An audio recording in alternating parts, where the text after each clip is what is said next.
एक ही टाइप का मिलेगा। तो समस्या तो है ही, सवाल है कि इसका समाधान क्या है ना, इसका उपाय क्या है, कैसे इससे बचा जा सकता है, कैसे रोजगार पाया जा सकता है। जब हमारे देश में पढ़े लिखे युवाओं को भी नौकरी जहां नहीं मिल रहा है, तो जो अनपढ़ मजदूर है, जो शिक्षित नहीं मजदूर है, उन्हें काम और कैसे मिलेगा, यह तो सोचने वाली बात है। जो सरकार पढ़े लिखे युवाओं को भी नौकरी देने के लिए तैयार नहीं है, तो जो अशिक्षित मजदूर हैं उनको वो कहां से देगा। तो इसका मतलब समझिए कि हमारी सरकार या तो सक्षम नहीं है, वो रोजगार देने में सक्षम नहीं है, या फिर वह देना नहीं चाहती है। वह चाहती है कि बेरोजगारों का एक बड़ा भीड़ खड़ा रहे हमेशा, ताकि उसको सस्ता श्रम मिलता रहे। फैक्ट्रियों में ज्यादा भीड़ रहेगा तब ना उसको सस्ता मजदूर मिलेगा। अगर यहाँ मजदूर कम जाएगा तब मजदूरी अपने आप बढ़ेगा, मजदूर की संख्या बढ़ जाएगा तब मजदूरी अपने आप घट जाएगा, है ना। तो अभी हमें देखना है कि कहीं क्या जो बिल्डिंग में काम करने वाले मजदूर हैं, क्या सड़क का निर्माण नहीं हो रहा है, क्या बिल्डिंग का निर्माण नहीं हो रहा है, क्या पुल का निर्माण नहीं हो रहा है, सब चीज हो रहा है। तो सरकार जो है, जो बिल्डिंग मजदूर सब है, उनको क्यों नहीं वह काम देती है। सरकार को यह गारंटी करना चाहिए कि वह सभी व्यक्ति को, सभी नागरिक को काम देगा। मैं आपको बता दूं कि सोवियत रूस में जब मजदूर की क्रांति हो गई थी, तो वहां के संविधान में यह गारंटी दी गई थी कि सभी को काम मिलेगा। जिस व्यक्ति को काम नहीं मिलता था उसको बेरोजगारी भत्ता मिलता था। सोवियत रूस मजदूरों का राज आया था, वहां सबको काम की गारंटी थी संविधान में। भारत के संविधान में काम की गारंटी नहीं है। इस बात को समझिए कि काम की गारंटी सरकार नहीं देती है, और आप आज भूखे पेट हैं कि खाए हैं कि नहीं खाए हैं, इसकी चिंता वह नहीं कर रही है। तो ऐसे निकम्मी जो सरकार है, तो ऐसी निकम्मी सरकार हमारे लिए नहीं है। आपको पता होना चाहिए कि इस लॉकडाउन में सबसे ज्यादा अगर किसी की दुर्गति हुई तो मजदूर की दुर्गति हुई। लेकिन मजदूर को क्या दिया मोदी जी ने? 5 किलो अनाज। और पूंजीपति को क्या दिया? तो 68,000 करोड़ रुपया माफ किया।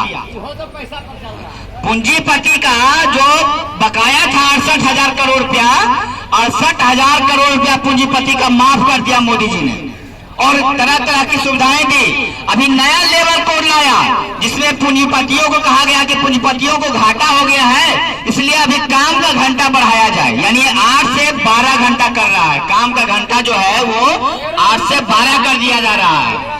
तो ये तो अप्रैल से लागू करने वाला था, लेकिन मजदूर के आंदोलन के कारण, दबाव के कारण वो नहीं कर पाया, लेकिन वो भविष्य में फिर करेगा।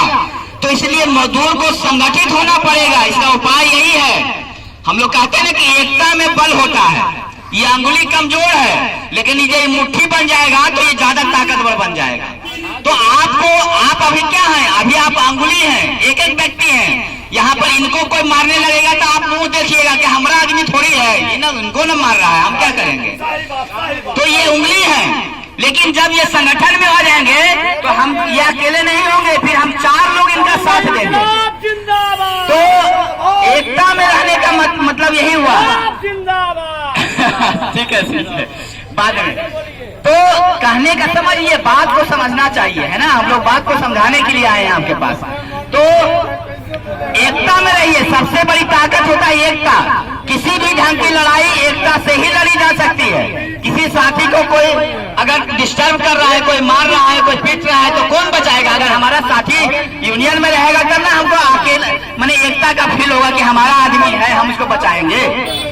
किसी का कोई पैसा रख लिया, कितना मजदूर का पैसा दिन रात हम लोग देखते रहते हैं कि पैसा रख लेता है। अकेले नहीं लड़ी जा सकती है, मालिक से अकेले नहीं लड़ा जा सकता है, इसलिए एकता में होकर ही लड़ा जा सकता है। रोजगार नहीं दे रहा है, सरकार से हम काम की गारंटी की मांग करेंगे कि सबकी काम को गारंटी दो, और नहीं काम देते हो तो बेरोजगारी भत्ता दो, है ना। तो वह दे, उसकी भी लड़ाई अकेले नहीं लड़ी जा सकती है, उसकी भी लड़ाई एकता में रहकर ही लड़ी जा सकती है। आप कल्पना कीजिए कि जिस दिन मजदूर यह तय कर लेगा कि जिस दिन हमें काम नहीं मिलेगा, वह 3 नारे के साथ जो है मुख्यमंत्री आवास की तरफ जाएगा। तीन नारा मुख्यमंत्री जितना पटना में चौक है, अगर तय कर ले सारे मजदूर कि जिस दिन काम नहीं मिलेगा, जिसको काम मिला काम गया ठीक है, जिसको काम नहीं मिलेगा वो सब जो है नीतीश कुमार के दरबार की तरफ चलिए और तीन नारा लगाइए कि काम दो भाई, हम काम करना चाहते हैं, हमको काम दो। ऐसा नहीं ना कि हम निकम्मा है जी, हम काम करना चाहते हैं। चला एक कैसा व्यवस्था कि आदमी काम करना चाहता है, काम नहीं मिल रहा है, तो एक नारा होना चाहिए कि काम दो, और दूसरा नारा होना चाहिए कि काम नहीं तो रोटी की व्यवस्था करो। अगर काम नहीं दे सकते तो रोटी की व्यवस्था करो कि भाई आज काम नहीं मिला तो हम लोग के लिए फ्री में खाने की व्यवस्था करो। सरकार की तरफ से होटल सरकार की तरफ से खोला जा सकता है ना जी। तो ये नारा होना चाहिए। दूसरा कि भाई रोटी, पहला है कि काम दो, दूसरा तो कि काम नहीं है तो रोटी दो, और तीसरा नारा होना चाहिए कि अगर काम भी नहीं दे सकते और रोटी भी नहीं दे सकते तो तुम मुझे गोली मार दो। हम भूखे ऐसे भी मर रहे हैं, तुम ही हमको गोली मार दो। तो इस नारे के साथ कि तुम ही हमको गोली मार दो, ये तीन नारा हिम्मत बने। गोली मारने के मतलब हिम्मत के साथ जाना है ना, कि हमको हिम्मत के साथ जाएंगे कि तुम हमको। और जब हम ये तीन नारे के साथ जब सरकार के पास जाएंगे तो देखिए 2 दिन के अंदर जो है सरकार को व्यवस्था करना पड़ेगा, 2 दिन के अंदर व्यवस्था करना पड़ेगा। लेबर कार्ड बनाना सरकार का काम है। यहाँ पर लेबर इंस्पेक्टर कभी आया है? नहीं आया है।